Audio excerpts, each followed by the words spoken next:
Okay, I thought I'd do a bit of a different video this time. Moved to Brisbane about a year ago, so I've been running my chili bin, or esky. However, summer's just around the corner, so I've decided to invest in a fridge. So after a bit of reviews and reading up, decided to go for a 60 litre King's fridge. One of the main reasons was price. I managed to pick up the fridge plus the fridge cover delivered for $512. Also got a fridge slide, a 140 amp hour battery, and a solar blanket. So what I'll do is I'll put the prices up here on the side just to show you exactly what I paid. And because I bought it at a time when Kings were doing a special, I also managed to get an oven or a little camp stove and some 4-inch LED spotlights. So I've noticed online there's not very many reviews on the King's 60 litre fridge. So I thought it'd be a good chance just to put something together, bit of feedback and thoughts from once I open it, and then also installing it. So going to put it on the back of my ute, run it with a 140 amp hour battery, solar blanket and alternator to charge it. So yeah, let's unbox it and see what I've got. There we go, unpacked. Like I said, Titan fridge slide, free camp stove, 148 hour AGM battery, free 4-inch spotlights, 10 metre extension cord for the solar blanket, 200 watt solar blanket, just a battery box, so plan to run the battery in there, and then the King's 60 litre fridge plus the blanket, plus the cover. So yep, all looks to be here, all looks in good condition. Okay, so I've got the brisket in the smoker, so I thought it'd be a good chance just to give you a bit of a rundown on the fridge.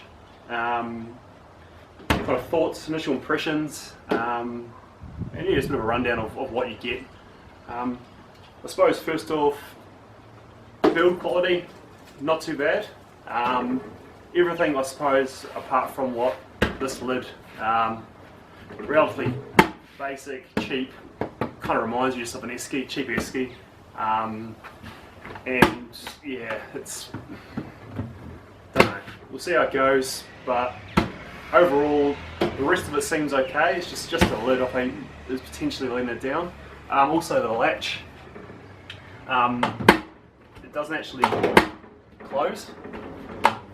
Any kind of upward pressure and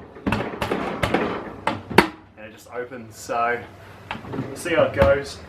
It is interchangeable, so you can just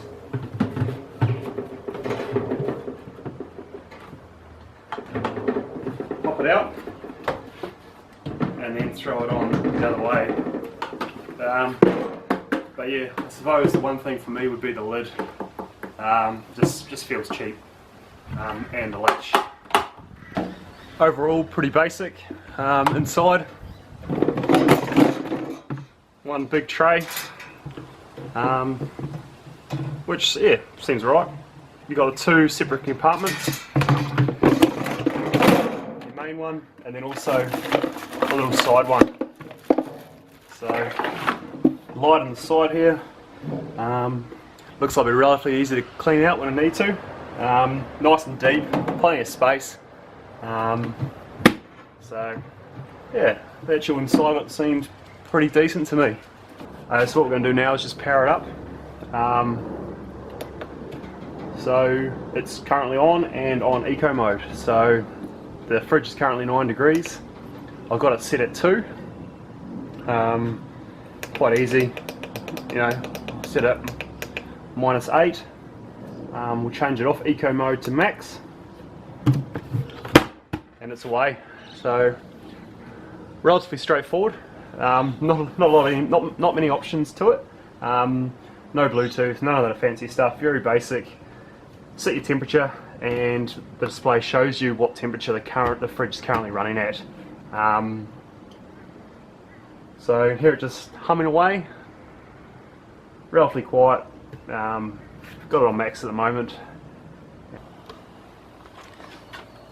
So also to show you, there's the light. Nice and simple.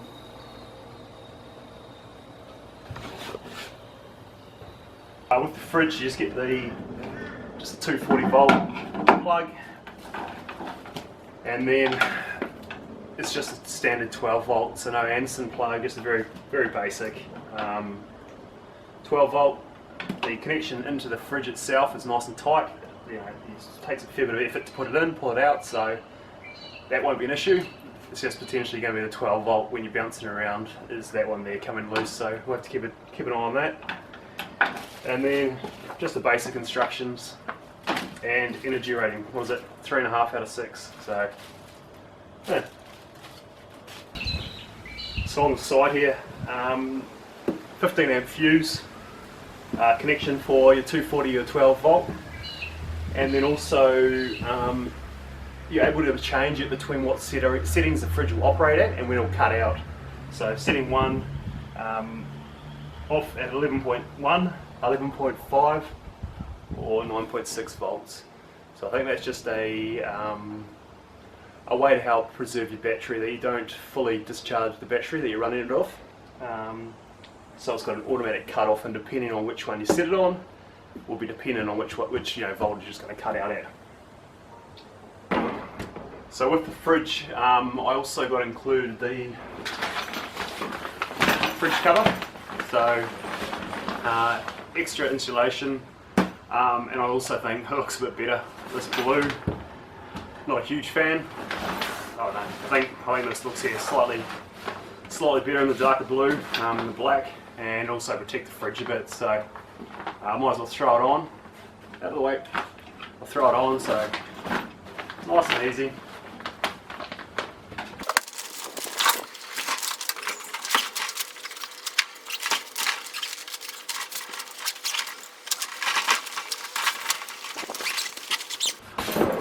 And there it is. Looks a bit better. Protected, insulated, and yeah, seems reasonably well made. Hopefully it will last.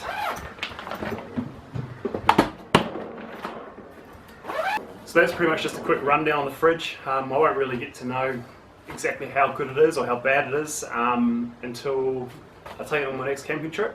My plan now is to mount it on the back of my ute. I'm going to use a Titan fridge slide, set up a dual battery, and then so the dual battery will be running the fridge, have a solar, portable solar blanket to charge the dual battery plus the alternator when I'm driving. So I'm going to install that now, and then hopefully get out shortly for a bit of a trip to try it out. But overall, it seems reasonable quality for the price you pay. I've used Ingles previously for work, which are bloody excellent, but the price I was looking at, I've decided just to go for the cheaper option. If I'm going to regret it, I don't know. I often say buy once, cry once, but yeah, like I say, the budget couldn't really stretch for it at the moment, so we'll give this a go, and hopefully it performs. But like I say, time will tell, and I'll keep you guys updated. If you have any questions, flick through in the comments below. If you enjoyed this video, hit the like button, and if you want to see more, hit subscribe. So let's get this thing installed.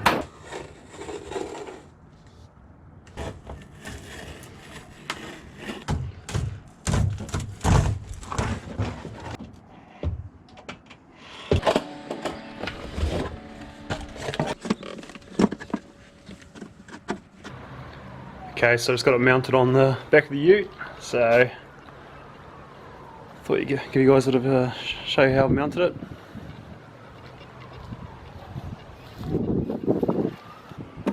So I've just mounted it on the Titan fridge slide. I would have liked one on the full drop down, but it was outside of my price range, so 120 bucks. Nice and straightforward.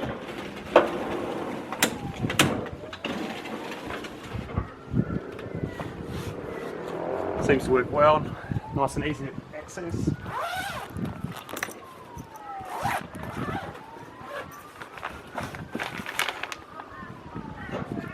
So, yeah.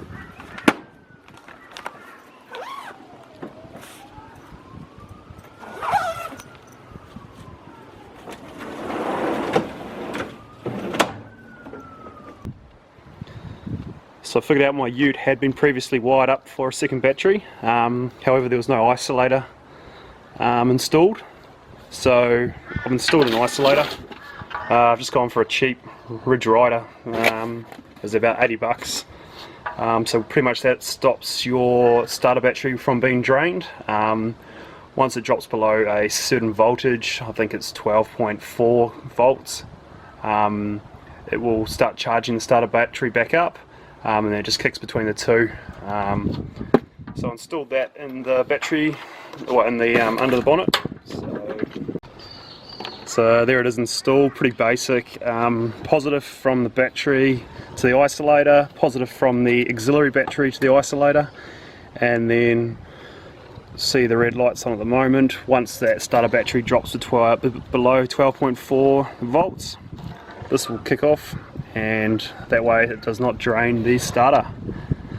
So relatively easy install, but it could be, could save a world of grief if you're manage to drain your starter and when you're camping somewhere. So yeah, good bit of kit, nice easy bit of peace of mind as well. So okay, so I've installed my second battery just in the back here. Yeah, out of sight, out of mind, tucked away from the weather. Pretty much just used the King's battery box. So run the positive from the engine bay all the way under the car up through to here.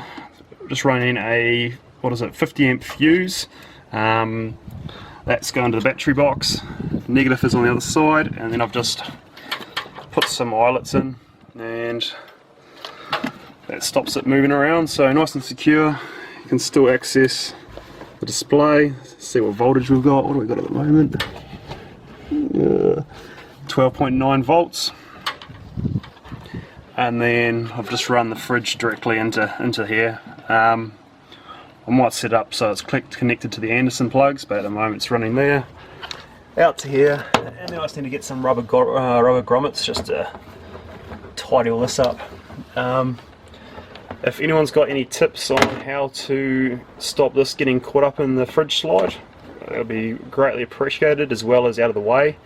So you need the excess cable just for when you pull the slide out, but it kind of gets in the way, and I'm worried that I'm going to get caught up when I go to push it back in. So yeah, if anyone's got any tips, I'd love to hear it. And yeah, that's pretty much the install. Relatively straightforward, but seems to do the job. The last bit of kit I want to talk about is the solar blanket. So I've gone for a 200 watt solar blanket. So when the engine's not running, parked up camping for a few days, still want to keep that battery topped up while the fridge is running. So gone for this, just a nice portable one, fold it out, park the car in the shade, just run a 10-meter extension cord, and then throw this out in the sun. So this will plug directly into the battery box, into via one of the Anderson plugs. So I'll set that up now just to show you how that looks.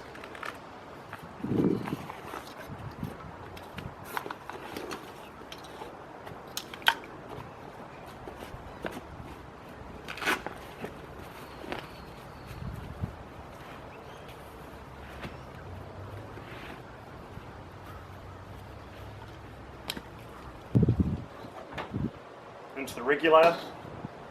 It says either from the blanket and then to the battery.